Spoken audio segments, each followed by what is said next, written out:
निर्माण त्या ठिकाणी झालेला आहे.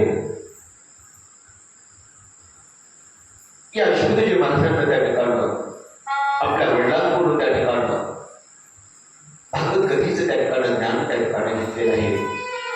अनेक पुराणांचं त्या ठिकाणं ज्ञान त्या ठिकाणी घेतलेलं आहे. एकदा त्या ठिकाणं बद्रिक आश्रमामधून शुकमुनी एक दिवस त्या ठिकाणं बाहेर पडलेले आहे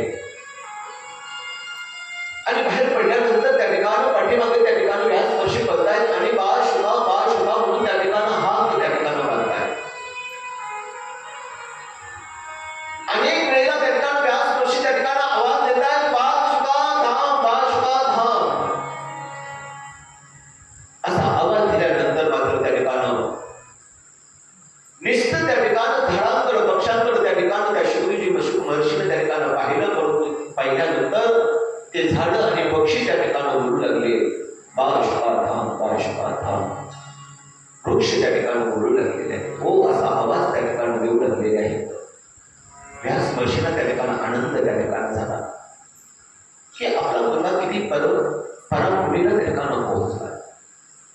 जसं एखादं लहान बालक त्या ठिकाणं बोबडं बोलतोय पण बोबडं बोलतानाही त्या ठिकाणं मोठ्या माणसाला जसा आनंद त्या ठिकाणं होतो त्या पद्धतीनं आपला मुलगा त्या ठिकाणं उच्च कोटीला त्या ठिकाणं पोहोचला. त्या ठिकाणं त्याला आपण हात म्हणतोय धाम शुभा म्हणतोय तर त्याने नसतं फक्त झाडाकडे पाहिलं तर झाडं त्या ठिकाणं ओ म्हणून आवाज देऊ लागलेले आहे. मोठा परत आनंद त्या ठिकाणं व्यास महर्षींना त्या ठिकाणं झालेला आहे. कारण शिष्य गुरुपेक्षा कर्णभर त्या ठिकाणं अधिक ज्ञानी जर ठरला तर खऱ्या सद्गुरूंना त्या ठिकाणं आनंदच त्या ठिकाणं होत असतो. शुकाचार्यांची ही अभेद अशा प्रकारची स्थिती परापुटीला जाऊन त्या ठिकाणं पोहोचली. शुकदेवजी महाराज त्या ठिकाणं पुढे बोलताय. व्यास महर्षी त्यांच्या पाठीमागे त्या ठिकाणं बोलताय थांब त्या ठिकाणं म्हणताय. पुढे त्या ठिकाणं पळत असताना त्या ठिकाणं अनेक अशाच प्रकारच्या अप्सरा त्या ठिकाणं त्या तलावामध्ये त्या ठिकाणं स्नान करत होते. आपले कपडे सगळी बाजूला गेली होती. तलावामध्ये त्या ठिकाणं स्नान करताय आणि स्नान करत असताना त्यांनी या शुकदेवजींना त्या ठिकाणं नागरच त्या ठिकाणं पळताना त्या ठिकाणं बघितलेलं. एकही कपडा अंगावरती नाही लग्न अवस्थेमध्ये त्या ठिकाणं पळताना बघितलेलं आहे. परंतु या स्त्रिया त्या ठिकाणं उठून त्या ठिकाणं पाण्यामध्ये त्या ठिकाणं उभे राहिल्यात आणि पाण्यामध्ये उभे राहून त्या शुकदेवजींना महाराजांना त्या ठिकाणं प्रणाम सर्व त्या ठिकाणं अप्सरांनी त्या ठिकाणी केलेलं आहे. कोण स्त्रिया कोण पुरुषता कुठल्याही मनामध्ये त्या ठिकाणं भेद त्या ठिकाणं नव्हता. शुकदेवजी महाराज त्या ठिकाणं शेष त्या ठिकाणं पळत होते. त्यांच्या पाठीमागून त्या ठिकाणं व्यास महर्षी त्या ठिकाणं पळत होते आणि व्यास महर्षी चालत असताना पळत असताना त्या व्यास महर्षींना या अप्सरांना पाहिलं आणि व्यास महर्षींना पाहिल्यानंतर या अप्सरानं आपले जे अंग होतं ते अंग पाण्यामध्ये त्या ठिकाणं झाकून टाकले. आपलं रोज त्या ठिकाणं पाण्यामध्ये त्या ठिकाणं झाकून टाकलेले आहे. असं पाहिल्यानंतर मात्र व्यास महर्षी त्या ठिकाणं धबकले आणि धबकल्यानंतर त्या ठिकाणं त्या असणाऱ्या अप्सरांना प्रश्न त्या ठिकाणी केला. अगं आमचा माझा असणारा 16 वर्षाचा तरुणाचा मुलगा त्या ठिकाणं एकही कपडा त्याच्या अंगामध्ये नाही लग्न अवस्थेमध्ये तुमच्या समोरून पळत गेला. त्यावेळेस तुम्ही त्याला उठवून त्या ठिकाणं उभं राहून त्याला नमस्कार त्या ठिकाणं केला आणि मी मात्र माझा वयोवृद्ध त्या ठिकाणं झालेला आहे. मला पाहून मात्र तुम्ही त्या ठिकाणं आपला अंग त्या ठिकाणं पाण्यामध्ये झाकलं असं का? तेव्हा त्या स्त्रियेनं त्या ठिकाणं तुमचं देशनाचं उत्तर त्या ठिकाणं त्या व्यास महर्षींना त्या ठिकाणं दिलेलं आहे. त्या अप्सरा म्हणतात की शुकाचार्य हे ब्रह्मभावामध्ये त्या ठिकाणं विलीन झाले होते. त्यांच्या ठिकाणी कोण स्त्री कोण पुरुष हा त्या ठिकाणं भेदभावच त्या ठिकाणी नव्हता. म्हातारा तरुण हा भेद त्या ठिकाणी त्यांच्या मनामध्ये नव्हता. आम्हाला त्या शुकदेवजींची ब्रह्म अवस्था त्या ठिकाणी दिसली. लग्न अवस्था नाही त्या आम्ही त्यांची पाहिजे. आम्ही ब्रह्म अवस्था म्हणजे ब्रह्म अवस्थेमध्ये त्या ठिकाणी शुकदेवजी महाराज विलीन झाली होती. ती अवस्था नाही. तुम्ही मात्र अंगामध्ये त्या ठिकाणी कपडे घालून आलाय आणि ज्या अर्थी तुम्ही अंगामध्ये त्या ठिकाणी कपडे घालून आलात त्या अर्थी तुमच्यामध्ये स्त्री आणि हा पुरुष तुमच्यामध्ये भेद आहे. ठीक आहे. तुम्ही का कपडे घालून आले की तुम्हाला त्या ठिकाणी शरण पडते आपण उघडत जाऊ नाही, आपल्यामध्ये त्या ठिकाणी भेद आहे. आणि मग हा भेद त्या ठिकाणी असल्यामुळे आम्ही काय केलंय की तात्काळ पंचअंग त्या ठिकाणी सांगितलेले आहे. व्यासानं तात्काळ त्या ठिकाणी जाणलं ओळखलं की ज्या ठिकाणी अभेद त्या ठिकाणी येतो, कारण अभेद भावातच स्वानंद समाधीचा आस्वाद चांगला येतो. भेद आला की विषय जिथे अभेद दृष्टी त्या ठिकाणी आहे, मग कोणताही त्या ठिकाणी काम असू द्या, कोणतंही ठिकाण असू द्या, पारमार्थिक क्षेत्र असू द्या, राजकीय क्षेत्र असू द्या, कुठलेही क्षेत्र त्या ठिकाणी असू द्या, जिथे भेद आला तिथे वाद आला. आणि म्हणून जर वाद जर टाळायचा असेल तर आपली जी दृष्टी आहे ती अभेद त्या ठिकाणी असली पाहिजे. कुठलाही भेद आपल्या मनामध्ये त्या ठिकाणी नसला पाहिजे. आणि म्हणून सर्व देहामध्ये मनुष्य देह हा श्रेष्ठ त्या ठिकाण आहे. पशु पक्षी यांच्यासारखे आहार निद्रा मैथून हे त्याच्यामध्ये दुर्पट नाही, हे मनुष्याचं काम नाही. तर देहाचं त्या ठिकाणी तत्व त्या ठिकाणी आपण जाणून घेतलं पाहिजे. तत्ववेत्ते अद्वैत ज्ञानालाच तत्व त्या ठिकाणी म्हणतात. उपनिषदांचं पठन करणारे त्याला ब्रह्म म्हणतात. हिरण्य गर्भाची उपासना करणारे त्याला परमात्मा म्हणतात. शुद्ध अंतकरणानं बुद्धी करणारे त्याला भगवान म्हणतात, भगवंत म्हणतात. नावे भिन्न असली तरी हा भगवान परमात्मा परब्रह्म स्वरूप भगवान परमात्मा हा निर्गुण निराकार भगवान परमात्मा हा एकच त्या ठिकाणी. ब्रह्मा हा एकच आहे त्या ठिकाणी.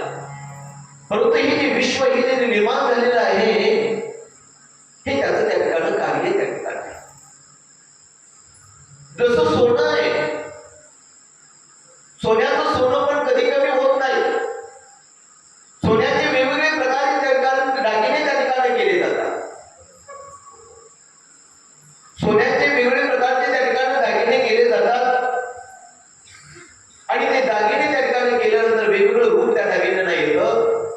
पण ते दागिने त्या ठिकाणी नंतर मोडल्यानंतर त्या दागिन्यांचं त्या ठिकाणी पाणी केल्यानंतर त्यांचं दागिने पण जातं, पण त्यांचं सोनं पण मात्र जात. तसं हे ब्रह्म हे विष्णू हे ब्रह्म त्या ठिकाणी हे ब्रह्म एकच त्या ठिकाणी आहे. परंतु त्याची जी ही सृष्टी आहे ही सृष्टी त्या ठिकाणी अनेक वेळेला त्या ठिकाणी लोक होते, अनेक प्रकारे निर्माण त्या ठिकाणी होते. पण हे परब्रह्म स्वरूप आहे, स्वरूप तटस्थ त्या ठिकाणी आहे. आणि म्हणून असा तो भगवान परमात्मा आहे. अशा जगत नेत्याला त्या ठिकाणी आपण दोन हात जोडून मस्तक त्याच्या जोडून त्या ठिकाणी त्याला नमस्कार त्या ठिकाणी करावा. याच्यापेक्षा आपण दुसरं त्याचं काही त्या ठिकाणी आपण करू शकत नाही. बोला गोपाल कृष्ण भगवान की जय. श्री भागवत महापुराण की. श्री कृष्ण गोविंद हरे मुरारी. हे नाथ नारायण वासुदेव.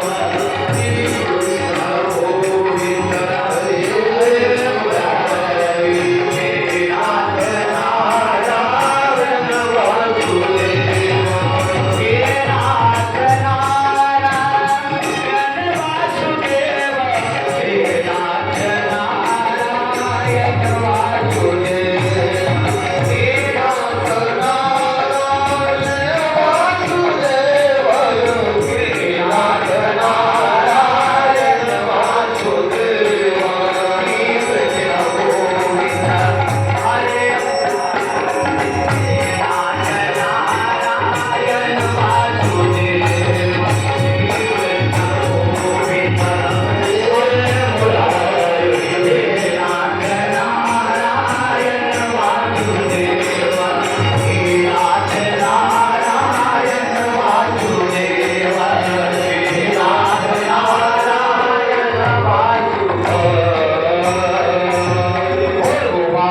हे श्रीमंत भागवत कथा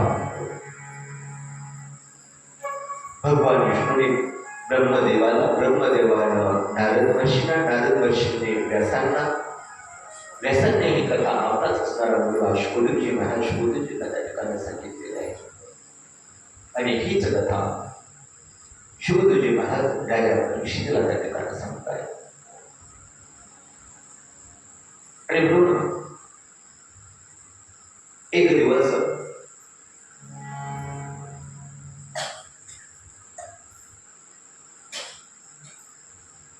हस्तिनापुरामध्ये त्या ठिकाणी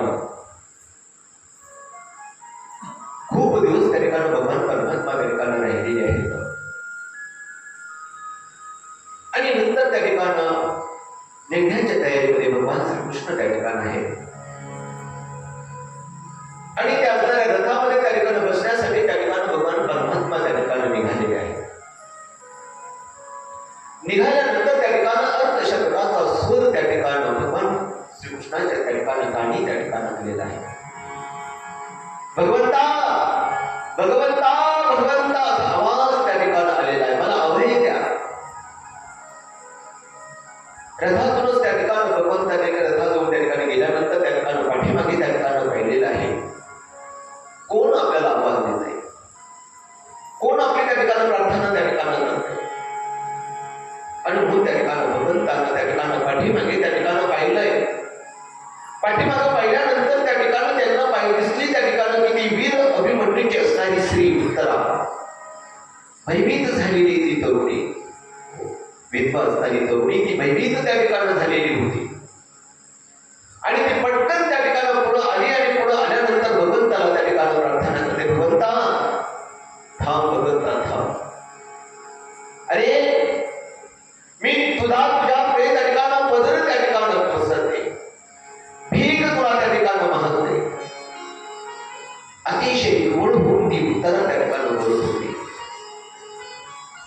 की माझा जो गर्भ आहे तो गर्भ त्या ठिकाणी त्या गर्भाला कोणीतरी जाळल्यासारखं त्या ठिकाणी करते. अरे आमच्या असणाऱ्या वंशामध्ये तो अनेकांना त्या ठिकाणी सहकार्य त्या ठिकाणी केलेलं आहे, त्यांच्या मदतीला त्या ठिकाणी जाऊन आलेला आहे. तुझी ख्याती आहे की ज्याच्यामध्ये त्या ठिकाणी संकट येतं त्या संकटामध्ये तू त्या ठिकाणी तुला आंत भावनेनं हात मारले की तू लगेच त्या ठिकाणी धावून येतो. आणि म्हणून माझ्यामध्ये एक संकट त्या ठिकाणी आलेलं आहे आणि म्हणून तुला मी त्या ठिकाणी हात मध्ये पदर त्या ठिकाणी बसते. बोलता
माझ्या वाट्याला जे काही दुःख आलेलं आहे ते दुःख त्या ठिकाणी दुःखाचं निवारण त्या ठिकाणी मला माहित आहे. ज्याच्या वरती त्या ठिकाणी दुःख आलेलं, ज्याच्यामध्ये संकट त्या ठिकाणी आलेलं, त्याच्या हाकेला त्या ठिकाणी धावून तू प्रत्येक वेळेस त्या ठिकाणी आलेला आहे. द्रौपदीनं अंतभावनेनं हाक मारली, तिच्या हाकेला तू त्या ठिकाणी धावून त्या ठिकाणी आलेला आहेस. कुंतीनं त्या ठिकाणी अंतभावनेनं हाक मारली, कुंतीच्या हाकेला तू धावून त्या ठिकाणी आलेला आहेस. भगवंता माझ्यावरती त्या ठिकाणी एक संकट त्या ठिकाणी आलेले, दुःख त्या ठिकाणी माझ्यावरती त्या ठिकाणी आलेलं आहे. माझ्या पोटातील त्या ठिकाणी तो असणारा गर्भ त्या ठिकाणी, त्या गर्भाला त्या ठिकाणी जाळल्यासारखं त्या ठिकाणी. भगवंता माझं तर सर्वस्व मी तुला त्या ठिकाणी अर्पण त्या ठिकाणी केलेलं आहे, परंतु तू काही कर. पण माझं मात्र त्या ठिकाणी जो गर्भ त्या ठिकाणी जाळल्यासारखा होऊ लागलेला आहे, त्याला वाचवण्याचा त्या ठिकाणी प्रयत्न त्या ठिकाणी. त्याला वाचव भगवंता, त्याला वाचव. जळो माझी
ठीक आहे, तू सांगते ते मी त्या ठिकाणी ऐकतोय. पण माझाही एक नेम आहे, घेशी तेव्हा देशी. तुझा गर्भ टाळल्यासारखं होतं ते ठीक आहे, तुला मदत करायची तेही ठीक आहे. पण तू मला काहीतरी दिल्याशिवाय त्या ठिकाणी मीही त्या ठिकाणी काही उपाय करू शकत. उत्तर त्या ठिकाणी कसा विष जीव त्या उदयीचा त्या ठिकाणी झालेल्या भगवंता परमेश्वरा माझ्याकडे आता दिला या वेळेला तुझ्याकडे काय आहे?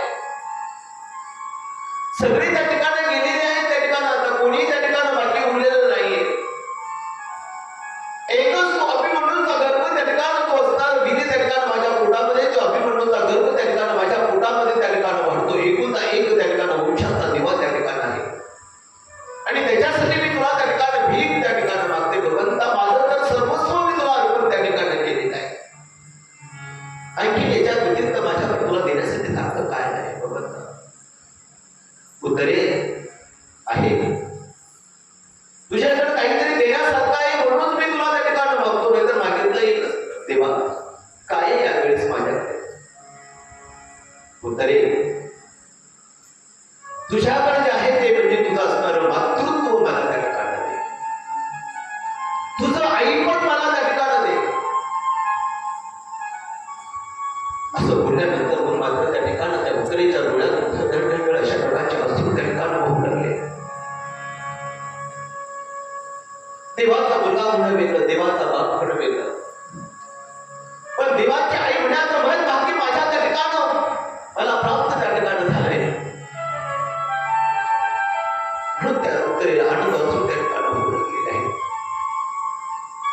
ऐकत त्या ठिकाणी भगवंताला त्या ठिकाणी उत्तरेनं त्या ठिकाणी दिलेलं आहे.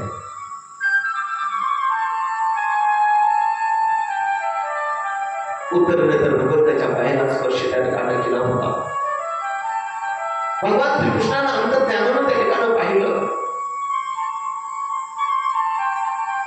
की सगळे पांडव त्या ठिकाणी गेली होती. ही असणारी पृथ्वी त्या ठिकाणी निष्पांडव त्या ठिकाणी करायची होती त्या ठिकाणी अश्वत्थामेला.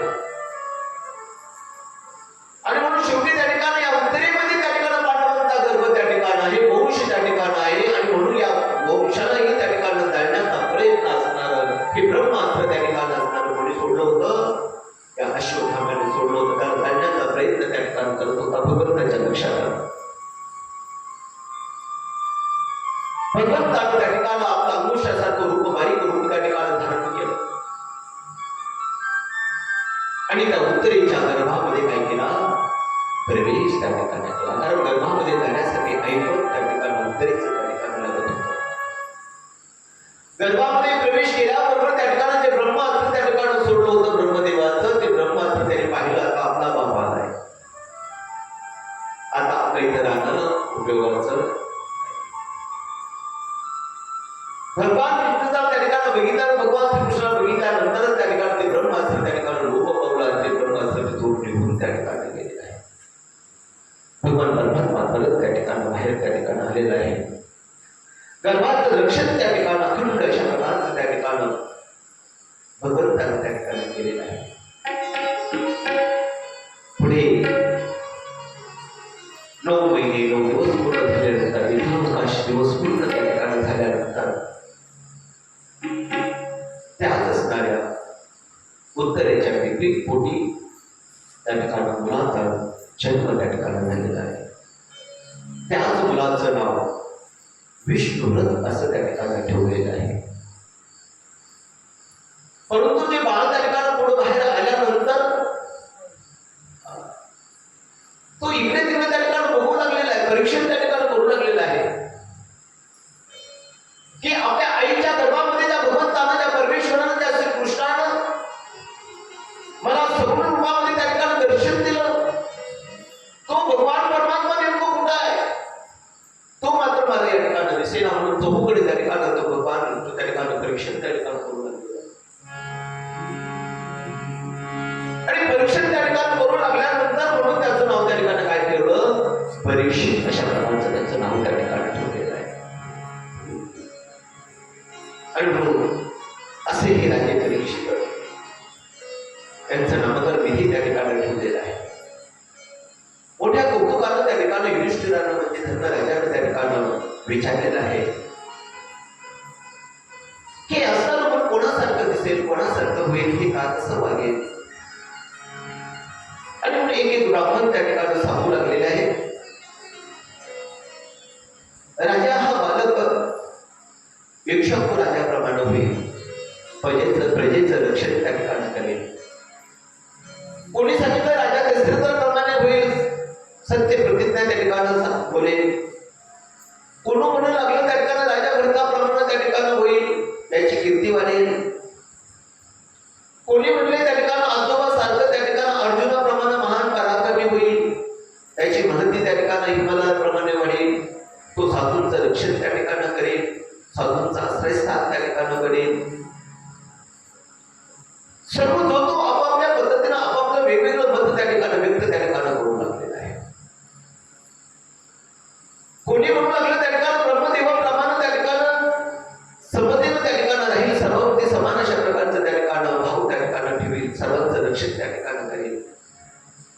शंकराप्रमाणे कृपा त्या ठिकाणी करेल, विष्णूप्रमाणे सर्व प्राणी मात्रास त्या ठिकाणी आश्रय त्या ठिकाणी. पुढे म्हणू लागलं श्रीकृष्णासारखा सर्व गुण संपन्न त्या ठिकाणी रती देवाची उदारता व गेयत्रीची धार्मिकता याच्या ठिकाणी त्या ठिकाणी असेल. कोणी म्हणू लागलं त्या ठिकाणी राजा बलीसारखा हा त्या ठिकाणी दानशूर त्या ठिकाणी होईल. कोणी म्हणू लागला भक्त प्रल्हादासारखा हा त्या ठिकाणी भक्तीचा विगुण त्या ठिकाणी असेल, हा कलीचा निग्रह त्या ठिकाणी करेल.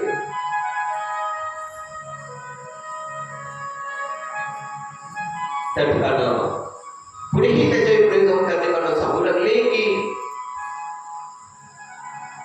मुलगाने त्या ठिकाणं ब्राह्मण कुमाराच्या शापानं तक्षकाच्या पासून त्याचा मृत्यू त्या ठिकाणं होणार आहे. हे ऐकून सर्व हसक्ती सोडून तो भगवंत चरणांना त्या ठिकाणी शरण त्या ठिकाणी जाईल.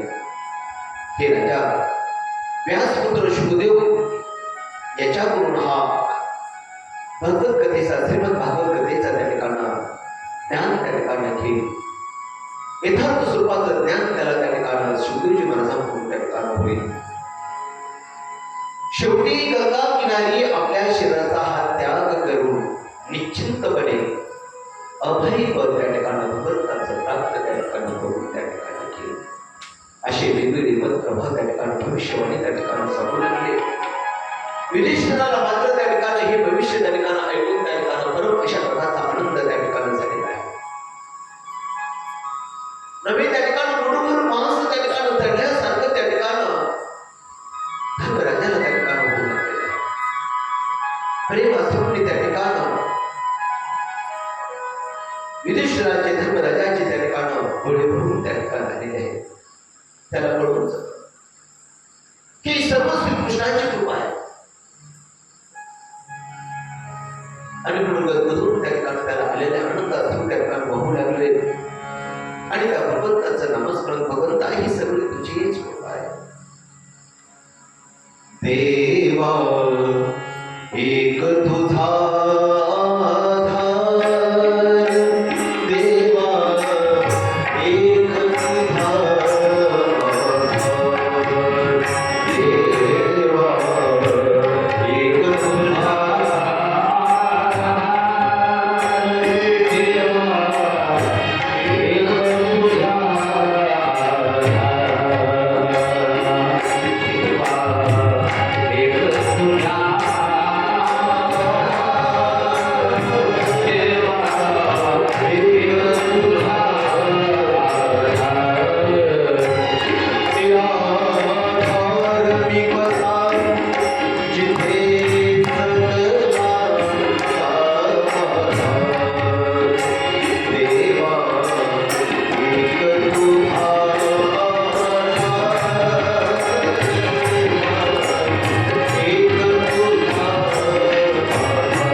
राजा परीक्षेने त्या ठिकाणी केलेला आहे. राजा परीक्षित आता मोठे त्या ठिकाणी झालेले आहे आणि म्हणून युधिष्ठिरानं म्हणजे धर्मराजानं विचार केला की आपलं काम आपलं कार्य आता संपलेलं आहे. राजाची असणारी ही धोरणा आपण आपला जो नातू आहे तो म्हणजे राजा परीक्षिती याला आपण त्या ठिकाणी देऊन टाकावी असा निर्णय त्या ठिकाणं धर्मराजाने त्या ठिकाणी घेतलेला आहे. त्या पद्धतीनं राजा परीक्षितीला त्या ठिकाणं राज्य अभिषेक त्या ठिकाणं केलेला आहे. पुढे नंतर पाचही पांडव त्या ठिकाणी द्रौपदी सह त्या ठिकाणी यात्रेस निघाले. सर्वांनी पुढे जाता जाता आपला आपला देह त्या ठिकाणी सोडलेला आहे. राजा परीक्षितीला मात्र आता आपलं चित्र त्या ठिकाणी रूप त्या ठिकाणी पावलेलं आहे. कारण त्या ठिकाणी जीवनामध्ये तर वडिलांचा आधार तर त्या ठिकाणी नव्हताच, परंतु जे आजोबा वगैरे होते त्यांचाही आधार मात्र त्या ठिकाणी मावळलेला एक चित्र आपलं त्या ठिकाणी वडिलांसमान असणारं चित्र त्या ठिकाणी रूप त्या ठिकाणी पावलेलं आहे. पण राजा परीक्षित हा त्या ठिकाणी भगवंताचा चाहता होता. भगवंताचं दर्शन त्याला असणाऱ्या गर्भामध्येच त्या ठिकाणी झालं होतं आणि मग भगवंताविषयी प्रेम त्या ठिकाणी असल्यामुळे आपल्या हृदयामध्ये श्रीकृष्णाचा अधिष्ठान त्या ठिकाणी राजा परीक्षितीच्या मध्ये होतं. आणि मग भगवंताचा अधिष्ठान असल्यामुळे त्या ठिकाणी राजानं लौकिक जे काही दुःख होतं त्या लौकिक दुःखाचा राजानं त्याग राजा परीक्षितीनं त्याग त्या ठिकाणी. कारण जीवनामध्ये असं आहे पहा, माणसाच्या जीवनामध्ये किती दुःख येऊ द्या, माणसाच्या जीवनामध्ये किती दुःख येऊ द्या, परंतु एक जर त्याला जर परमात्मिक सुख त्या ठिकाणी प्राप्त झालं ना तर त्याचे सर्व दुःख त्या ठिकाणी वजावून कितीही दुःख असू दे, फक्त एक परमात्मिक सुख जीवनामध्ये झालं पाहिजे. आपण आपल्या संत महात्माचा जर विचार केला, तुकोबरायांना किती दुःख झालं. तुकोबरायांचे ग्रंथ त्या ठिकाणी पाण्यामध्ये त्या ठिकाणी बुडवले. तुकोबरायांना त्या ठिकाणी हाणलं मारलं झोडलं त्या ठिकाणी तुकोबरायांना किती त्रास त्या ठिकाणी तुकोबरायांना दिला. एवढं दुःख तुकोबरायांना झालं की त्याचा अंत त्या ठिकाणी. पण एवढं सर्व दुःख असताना एकच त्या ठिकाणी सुख त्यांना जे मिळालं ते म्हणजे परमात्मिक सुख त्यांच्या जीवनामध्ये प्राप्त झालं. आणि मग तुकोबराय म्हणतात की सर्व सुख ल्यालो सर्व अलंकार आनंदे निर्भय. एवढं सर्व दुःख असताना फक्त एक परमात्मिक सुख त्यांच्या जीवनामध्ये आलं तर सर्व त्या ठिकाणी दुःख त्यांचं वजावून त्या ठिकाणी. ज्ञानोबरायांना जर आपण बघितलं तर ज्ञानोबरायांना किती दुःख झालं. वाईमध्ये त्या ठिकाणी टाकलं, आई बाबांना त्या ठिकाणी देहांत प्रायचित्त त्या ठिकाणी घ्यावं लागलं. संन्याशी पोरं म्हणून त्यांना त्या ठिकाणी हिंडू लागले. त्या ठिकाणी अन्न त्या ठिकाणी भिक्षा तर वाढलेली, पण धुळी सुद्धा दिलेली भिक्षा सुद्धा हिसकून त्या ठिकाणी अहो नवे नवे मांडे बसायला सुद्धा त्या ठिकाणी खापर सुद्धा त्या ठिकाणी त्यांना त्या ठिकाणी मिळालं. एवढा त्रास मौलींना त्या ठिकाणी समाजाने त्या ठिकाणी दिला, पण तरी एवढं दुःख मौलींना त्या ठिकाणी दिलं ते मौलींना सहन केलं. योगी पावन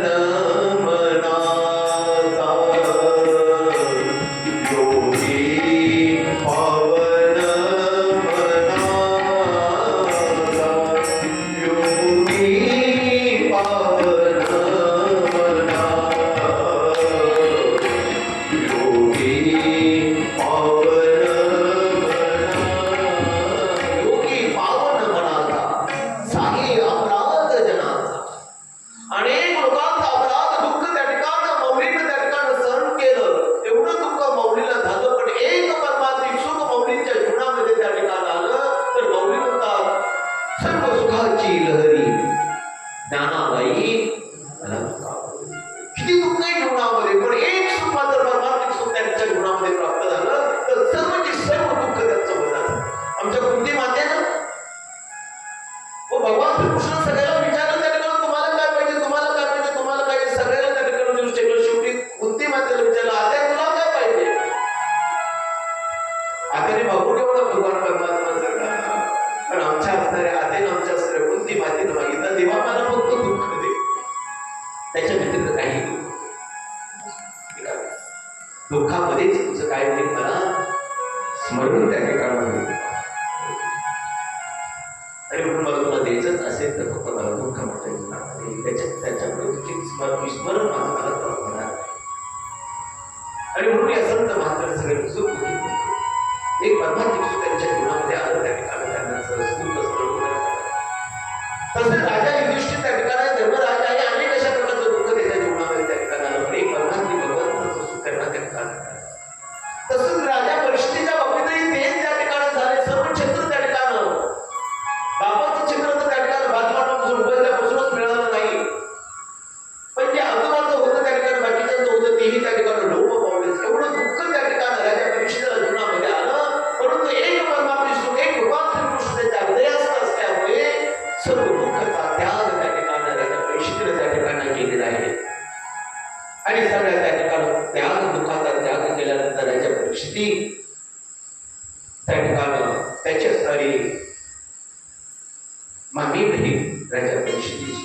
परीक्षेचे तिच्याशी विवाह त्या ठिकाणी राजा त्या ठिकाणी आपलं स्वतःचं जीवन त्या ठिकाणी आता आयुष्य आरामामध्ये त्या ठिकाणी घालवता आपलं राज्य त्या ठिकाणी उत्कृष्ट शतकाचं सापडू लागलेलं आहे. राजा परीक्षेनं त्याच्या जीवनामध्ये 3 अश्वमेध त्या ठिकाणी यज्ञ त्या ठिकाणी केले आणि नंतर लवकरच त्या राजा परीक्षेच्या त्यांनी त्या ठिकाणी आलं की लोकांची उद्योग प्रियता नष्ट त्या ठिकाणी झालेली, काम करण्याची इच्छा त्या ठिकाणी लोकांची कमी त्या ठिकाणी झालेली आहे, कष्ट करण्याची प्रवृत्ती नष्ट त्या ठिकाणी झालेली आहे, आळसामध्ये लोकांचा कल त्या ठिकाणी वाढू लागलेला आहे, खोटे बोलण्याची प्रवृत्ती लोकांची वाढू लागलेली आहे, दुसऱ्याचं धन अपहरण करण्याकडे त्या ठिकाणी शक्ती आता खर्च पडू लागलेली आहे. श्रीकृष्णाचं निर्माण झालं, कैलीने घराघरामध्ये त्या ठिकाणी प्रवेश केलेला आहे आणि मग त्याचा परिपत्य त्या ठिकाणी करावा, त्याचा निग्रह त्या करावा या हेतून राजा परीक्षित त्या ठिकाणी महाच्या बाहेर पडलेला आहे, रथामध्ये त्या ठिकाणी बसलेला आहे, हाती धनुष्यबाण त्या ठिकाणी घेतलेला आहे, पाठी त्या ठिकाणी भाता त्या ठिकाणी लावलेला आहे. राजा निघताना जाताना तसा त्या ठिकाणी प्रति अर्जुनच त्या ठिकाणी दिसावा असा राजा परीक्षित त्या ठिकाणी सगळ्यांना त्या ठिकाणी दिसू लागलेला आहे. जिथे जिथे त्या ठिकाणी राजा परीक्षित त्या ठिकाणी जात होता तिथे तिथे सगळ्यांना त्या ठिकाणी भगवंताचंच दर्शन झालं असं सगळ्यांना आवाज देऊ लागलेला आहे. सगळे नमस्कार त्याची करू लागले, सगळे पूजा आजच्या त्या ठिकाणी राजा परीक्षितीची करू लागलेली आहे. भगवत भक्ताची पूजा ही भगवंताचीच पूजा त्या ठिकाणी, कारण तो त्या भगवंताची पूजा करतो, तो भगवंताला मानतो, त्याची पूजा जर आपण केली तर ती भगवंताचीच पूजा त्या ठिकाणी. संतांच्या सद्गुरूंची देवांची सद्गुरूंची पूजा जर केली तर ती देवांची पूजा त्या ठिकाणी ठरली जाते, कारण संत त्यांची देव, देव त्यांची संत निमित्त मात्र त्या. आणि म्हणून ज्यानं त्यानं त्या ठिकाणी आपल्या भगवंताला आपलं करून घ्यायचं असेल तर ज्यानं त्यांना आपलं जे खरं दैवत आहे त्या दैवताची ज्यानं त्यानं आपली पूजा त्या ठिकाणी करून केली पाहिजे. तुम्ही कोणाचीही पूजा करा, पण एक मात्र तो एक सगुण साकार निर्गुण निराकार जो भगवान परमात्मा त्याला फक्त स्मरून त्या ठिकाणी त्याची पूजा त्याला त्या ठिकाणी पोहोचते.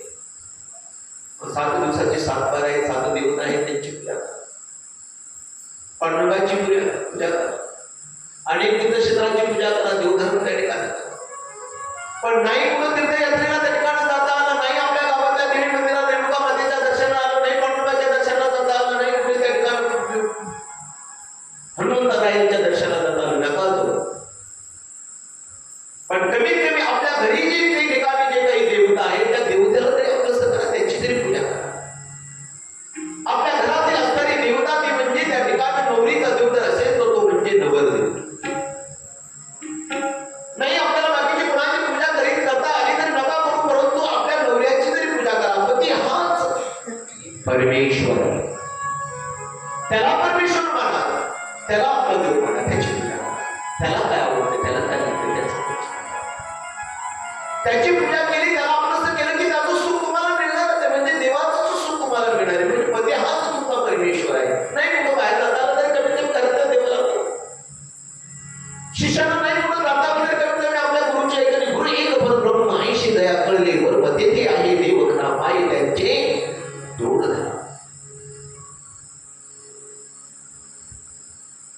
गुरुर ब्रह्म गुरुर विष्णू गुरुर देव महेश्वरा गुरुर साक्षात परब्रह्म तस्मै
रामेश्वर कुठे शोधिते कासी, कुठे रामेश्वर कुठे काशी, नाही जाणार वृत्ती कारण्याचा तो बाबा.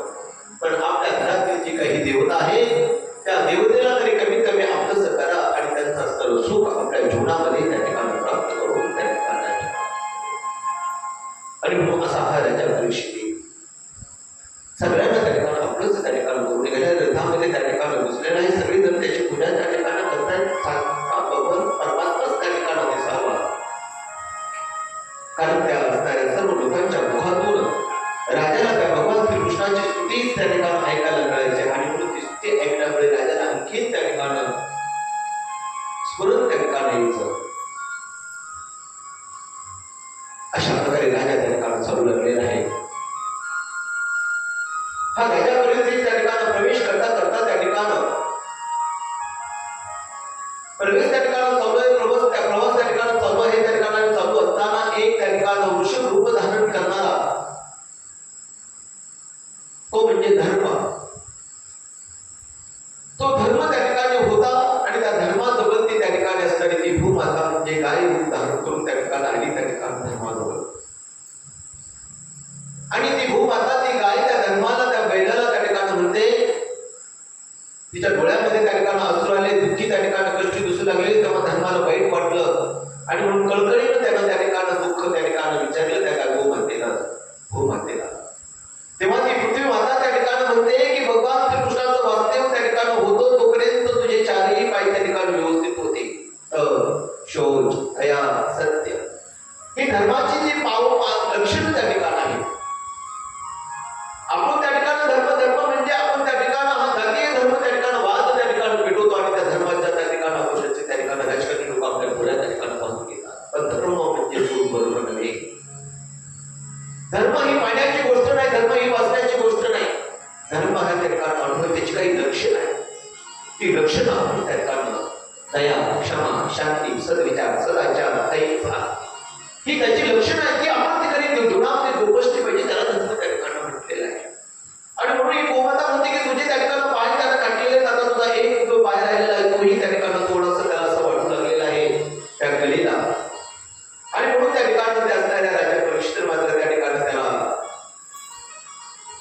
नष्ट त्या ठिकाणी केलेलं नाहीये. त्याला त्या ठिकाणी मारायला पाहिजे होतं. त्या ठिकाणी राजा परीक्षित त्या उद्देशाने त्या ठिकाणी बाहेर पडलेला होता. बघता बघता त्या ठिकाणी राजा त्या ठिकाणी आलेला आहे. त्या अशा दोघांचं संभाषण त्या ठिकाणी पृथ्वीचं आणि त्या बैलाचं म्हणजे त्या ठिकाणी दोघांचं त्या ठिकाणी वृषभाचं त्या ठिकाणी चालू होतं. चालू होताच त्या ठिकाणी कली आलेला आहे. कली आल्यानंतर त्यांना आपलं शस्त्र त्या ठिकाणी उघडलेलं आहे. जो एक पाय राहिला होता तो म्हणजे सत्य. बाकीचे पाय तर त्या ठिकाणी अगोदर तोडलेले होते. जे सत्य बाकी राहिलं होतं तोही पाय त्या ठिकाणी तोडण्यासाठी कलीनं आपलं शस्त्र त्या ठिकाणी उघडल्याबरोबर त्या ठिकाणी राजा परीक्षित त्या ठिकाणी आला आणि आल्यानंतर सांगितलं थांब कली थांब.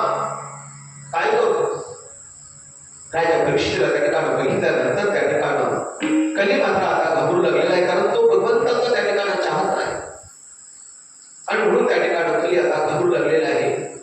कलीला वाटलं आता आपली सुट्टी त्या ठिकाणी होणार नाही. म्हणून त्या ठिकाणी कली त्या ठिकाणी शरण आला त्या ठिकाणी राजा परीक्षितला. राजा मला शरण करते, मला वाचव त्या ठिकाणी. आणि म्हणून त्या ठिकाणी जो शरण आला त्याला राजाने त्या ठिकाणी मुक्ती त्या ठिकाणी दिली. ठीक आहे का तो असणारा कली त्या ठिकाणी जायला निघाला, परंतु जायला निघाला तरीही त्याला असं वाटलं की त्या ठिकाणी राजाचं शस्त्र माझ्या मागे त्या ठिकाणी मला मारायला येत आहे.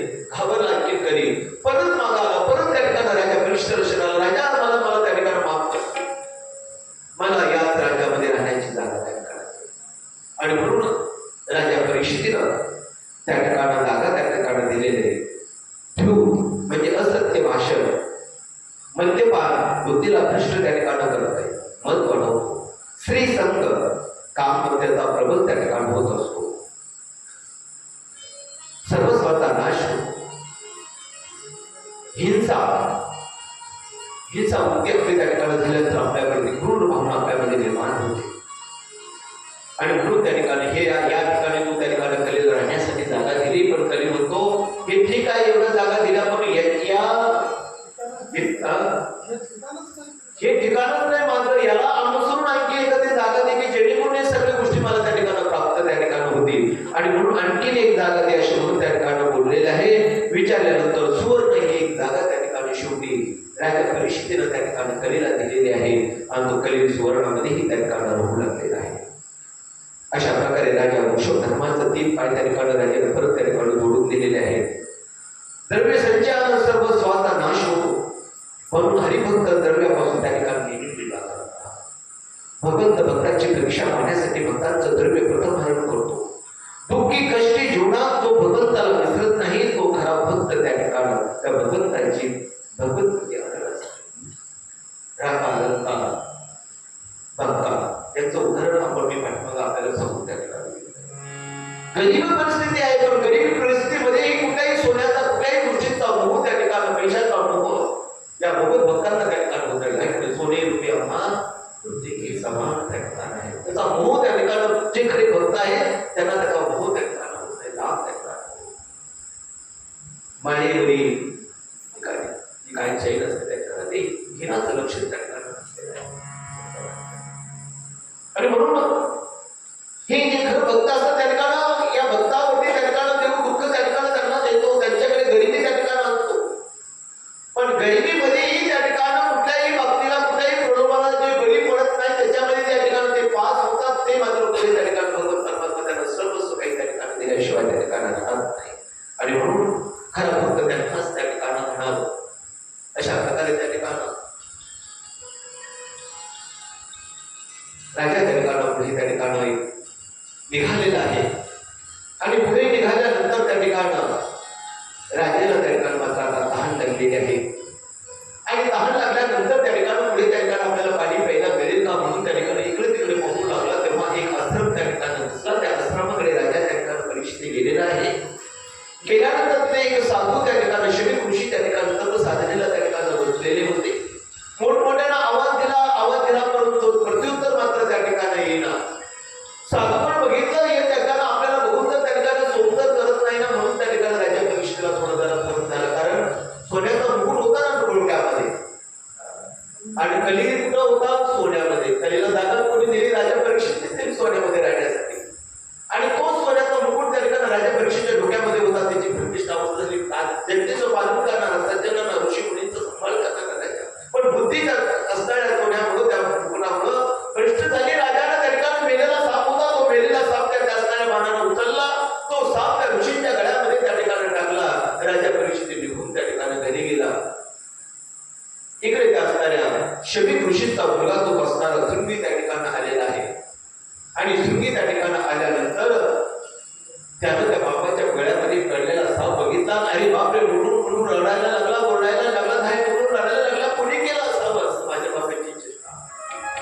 आणि म्हणून त्या ठिकाणी जवळ जाऊन पाहतो मेलेला साप त्या ठिकाणी दिसला. मेलेला साप दिसल्यामुळे त्याला तो बाजूला त्या ठिकाणी बाजूला काढला. त्या ठिकाणी शमी ऋषी अवस्थेमध्ये त्या ठिकाणी आले. परंतु तोपर्यंत त्या ठिकाणी असणाऱ्या झुंगीनं त्या ठिकाणी शाप आणि त्या ठिकाणी दिली की ज्यानं माझ्या बापाचा छळ केला असेल, ज्याने माझ्या बापाच्या गळ्यामध्ये हा मेलेला साप टाकला असेल त्याला 7 दिवसामध्ये दक्षिण नावाच्या सर्वांना चावून त्या ठिकाणी दोष घेऊन त्या ठिकाणी तो मरण त्या ठिकाणी पावेल अशी शापवाणी उच्चारली. ती शापवाणी तिला पाणी त्या ठिकाणी आपल्या शिवकाकडे दिलं. शिवकाने त्या ठिकाणी ती शापवाणीचं पाणी उचलून त्या ठिकाणी दिलं. ते सोडून त्या शिवक त्या ठिकाणी राज्याकडे गेले. इकडे शमी ऋषी त्या ठिकाणी सावध झाले तर त्यांना कळालं. आणि शमी ऋषीला म्हणतो वाईट म्हणणं अरे संगीत तू असं का केलं? अरे राजा परीक्षित म्हणजे त्या ठिकाणी त्याच्यामुळे तर आपले आश्रम चालू आहे. ऋषी मुनी सगळे चांगले आहे. धर्माचं पालन करणारा त्याने त्या ठिकाणी त्या कलीचा प्रभाव कमी केलेला आहे. धर्माचं पालन करणारा तो असणारा राजा परीक्षित उगत त्याला शापेला मागं तरी घे. परंतु आता नागराज त्या ठिकाणी झालं तोपर्यंत त्या ठिकाणी राजा पाणी पिऊन त्या ठिकाणी शांत बसला. बसतो दोन त्या ठिकाणी हे ऋषी गेले आणि हे असणारा शाप त्याने त्या ठिकाणी वर्णन करून त्या ठिकाणी तिला पाणी सोडलं. त्या ठिकाणी संकल्प सोडला. राजा परीक्षेला सांगितलं की 7 दिवसामध्ये दक्षिण नावाचा सर्प येऊन त्या ठिकाणी समर्पित होणार. राजाला त्या ठिकाणी मरणाची भीती त्या ठिकाणी वाटली नाही. परंतु मी माझ्या हाताने एका ऋषीचा त्या ठिकाणी छेड केला याचं मात्र वाईट त्या ठिकाणी राजा परीक्षेला त्या ठिकाणी वाटू लागलेलं आहे. राजा परीक्षेने पंचताप त्या ठिकाणी करू लागलेले. देवा याची जी काही सजा असेल ती सजा मी त्या ठिकाणी आता भोगायला त्या ठिकाणी तयार त्या ठिकाणी आहे. आणि मग हे कळल्यानंतर सगळं त्या ठिकाणी राजा त्या ठिकाणी आपल्या सर्वस्वाचं त्याने त्या ऋषी मुनींना जमीन सर्वांना त्या ठिकाणी कळालेलं आहे. सर्व एक वेगवेगळे उपाय त्या ठिकाणी सांगू लागलेले आहेत.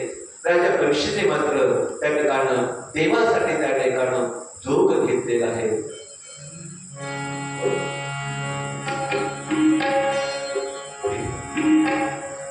देवासाठी घेऊन या जोग, देवासाठी घेऊन या जोग, अवघा भोग त्यागेला, अवघा भोग त्यागेला, अवघा भोग त्यागेला, अवघा भोग त्यागेला. देवासाठी घेऊन या जोग, देवासाठी घेऊन या जोग, अवघा भोग त्यागेला, अवघा भोग त्यागेला.